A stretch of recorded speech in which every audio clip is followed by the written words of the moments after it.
Well, the 2025 federal election has been called,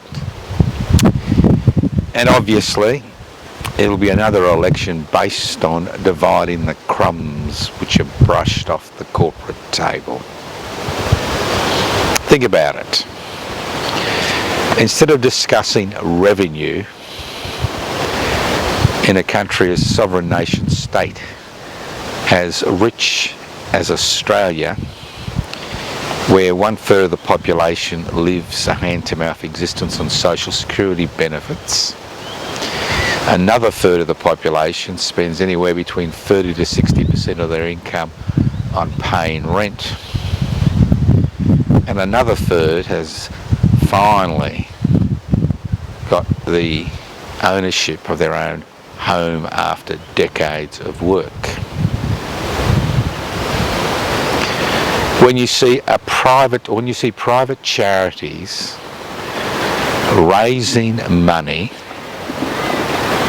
to send Australian kids to public schools which are theoretically funded by the taxpayer through the state and federal government, mainly state and federal government, you begin to realise that something is very, very wrong in our society.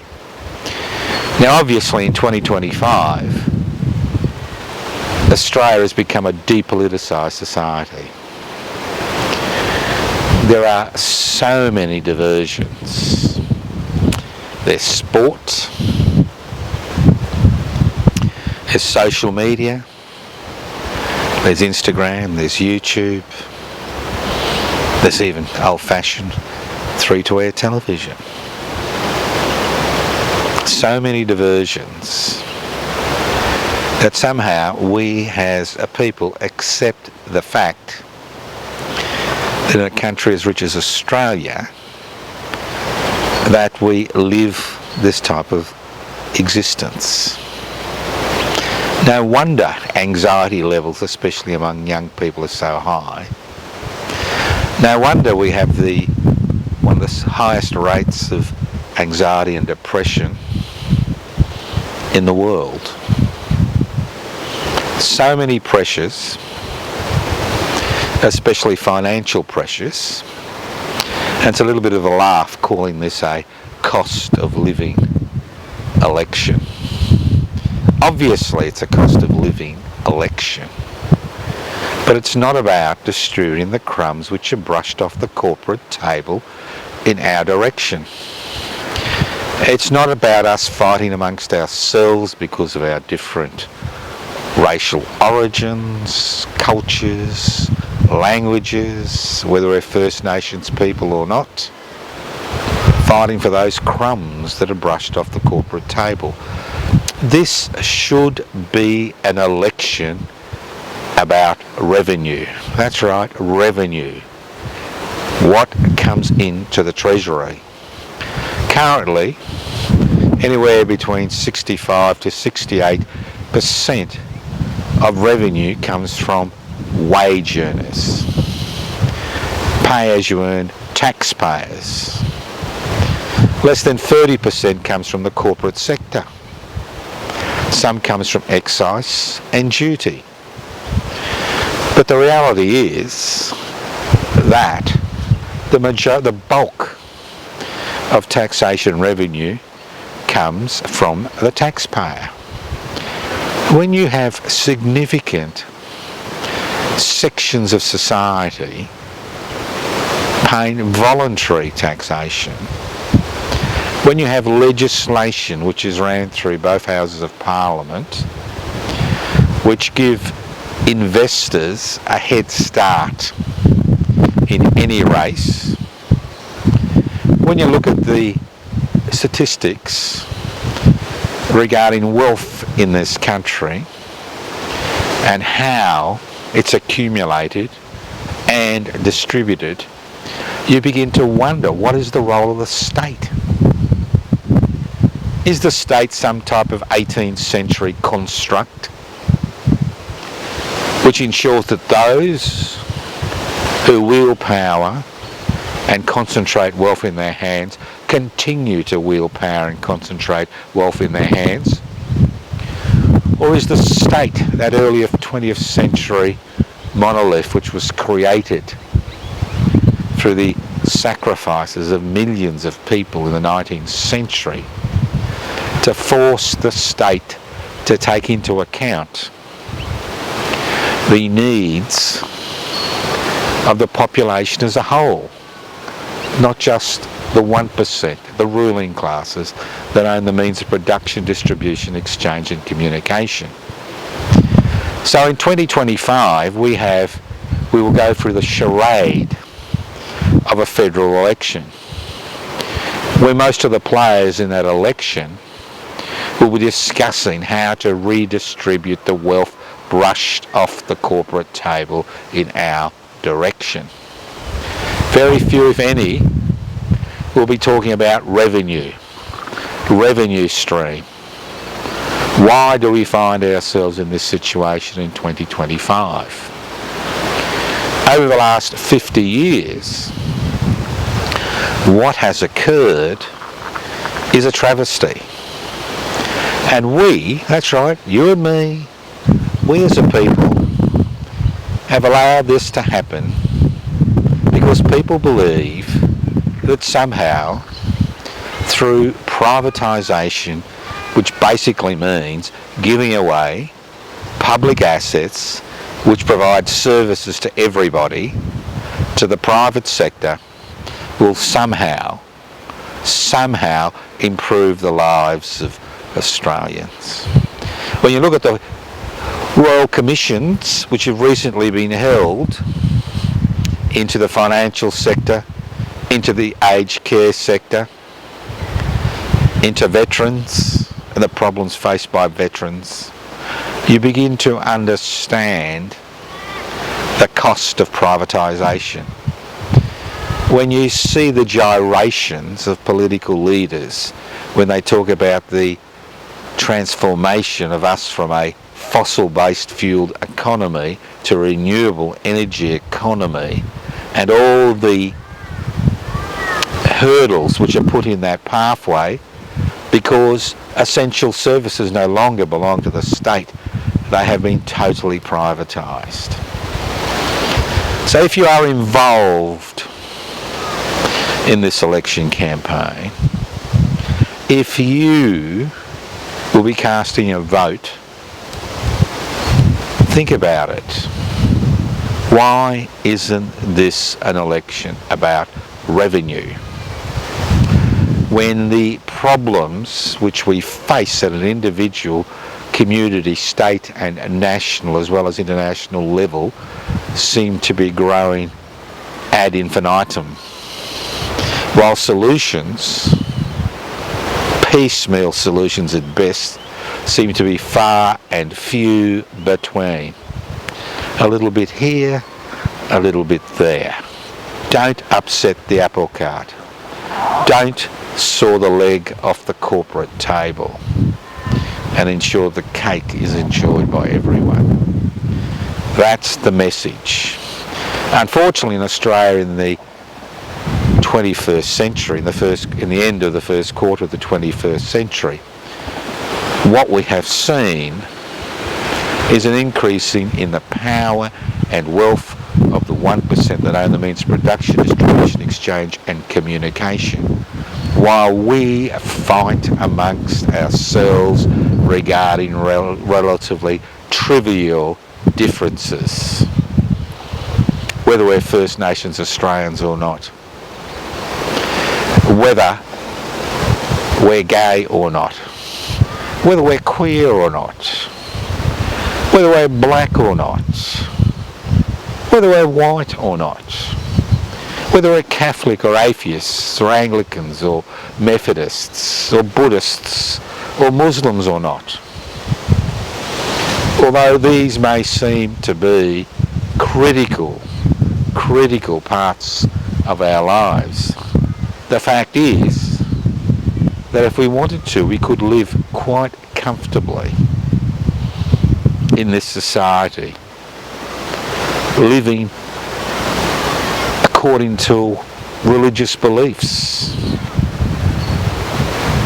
having acknowledgement that First Nations people have a right to flourish and compensation in this society. But no, we're more happy to fight amongst ourselves to grab the crumbs which are brushed off the corporate table in our direction. Now this should be an election about revenue. That's right, revenue. And what I'd like to do in the latter part of this YouTube presentation is talk about revenue. Revenue that doesn't need blood in the streets or revolution. Revenue, creating revenue streams through parliamentary legislation. And as you'll be forced by legislation to cast a ballot on the 3rd of May, Saturday the 3rd of May 2025, to elect a representative. Wouldn't it be interesting if the debate shifted from sharing the crumbs brushed off the corporate table into revenue? Ultimately, irrespective of what people say who have accumulated wealth, most people accumulate wealth through other people's labour. Most people accumulate wealth through inheritance. Most people accumulate large amounts of wealth because of their association with particular political parties and particular ideological positions.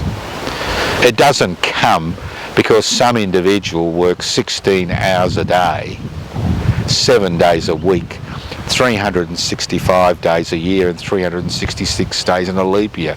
Ask anybody in small business who's expected to compete against the increasingly powerful corporations which dominate every aspect of our existence. Walk into any temple of consumption, any major shopping centre across the country, from Darwin to Hobart to Launceston to Sydney to Perth to Melbourne to Adelaide to Brisbane. This is what we have to look at before you cast a ballot, if you've decided to cast a ballot at this election. Look at the issues. Look at the promises. And just remember that ultimately, you are electing a representative for the next 3 years who will be cajoled, pushed around by the 1% that own the means of production, distribution, exchange and communication to ensure their future continues to flourish unabated by their responsibility to a community which provides the infrastructure through taxation to ensure that they can continue to make extraordinary profits and give minuscule amounts back to the community. So what type of revenue streams am I talking about? Now it's interesting that we've got a goods and services tax. Now obviously goods and services taxes affect the very poor much more than the very rich, because 10% to somebody who's got $100 million is nothing in terms of lifestyle, or maybe they can't buy that new yacht, in comparison to 10% for somebody who has a social security benefit, who's trying to keep a roof over their heads, send their children to school and keep a little bit of food on the table. So the first tax, and again these are taxes which can come through legislation. The first tax I'm proposing is a 1% financial transaction tax for all transactions above $5,000. Isn't that interesting? There is no financial transaction tax while there's a good and services tax. That would raise at least $40 billion every year in this country. Another tax I'm interested in is introducing a 1% stock market turnover tax. In what other country, in what other planet do people get a taxation advantage? That's right, taxation advantage if they put their money in the stock market. Everything is computerised today. Where Australian citizens invest in Australia or overseas, it'd be relatively simple to collect that tax. About 20 to 30 billion dollars. Another thing I'm particularly interested in is the manna, that's right, the manna from heaven beneath the wattle.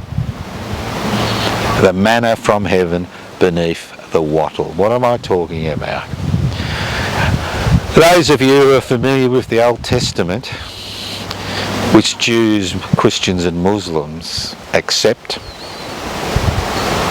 remember the story when the Israelites escaped from Egypt and there was no food and God provided, or heaven provided, manna, which sustained them.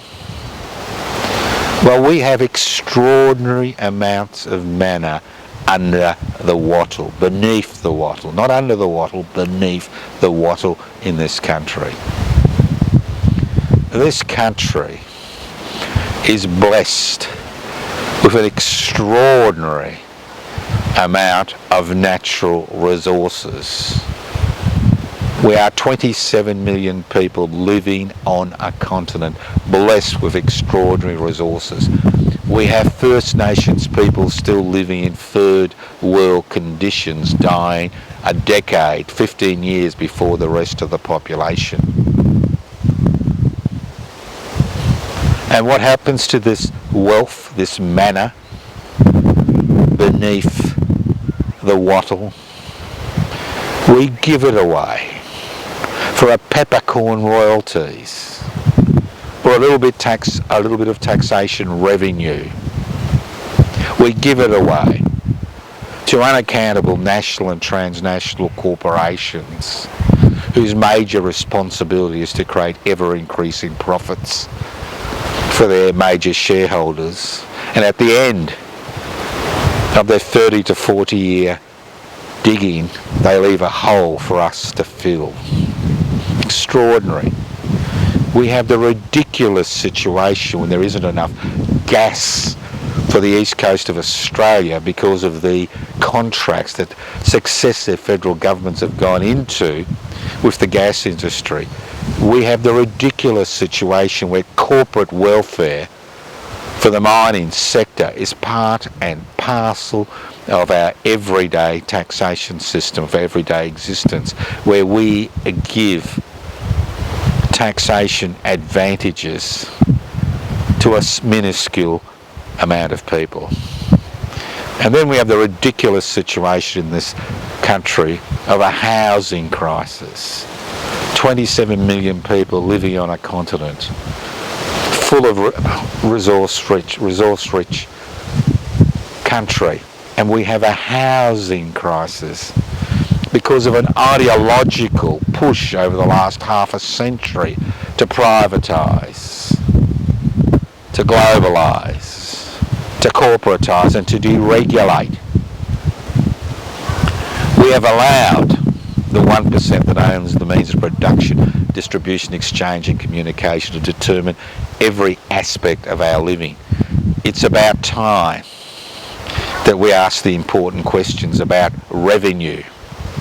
If we nationalised this country's natural resources, we could resolve every issue facing us as a people in terms of access to the basic necessities of life. We could even discuss the introduction of a universal basic income as the digital revolution makes more and more people redundant in a system where wealth and survival is dependent on a wage structure, not a universal basic income. So think about it. Is the candidate you are going to support proposing increasing revenue, or are they talking about decreasing taxation, getting out of the way of the corporate sector so they can maximise their profits. Think about it. Ultimately, the type of government we have in power reflects the type of society we are. Are we citizens of a nation state? Are we permanent residents of a nation state who demand, that's right, demand equitable access to this country's resources? Or have we as a people been reduced to being carping, complaining consumers who are only interested in the next bauble created by the corporate sector?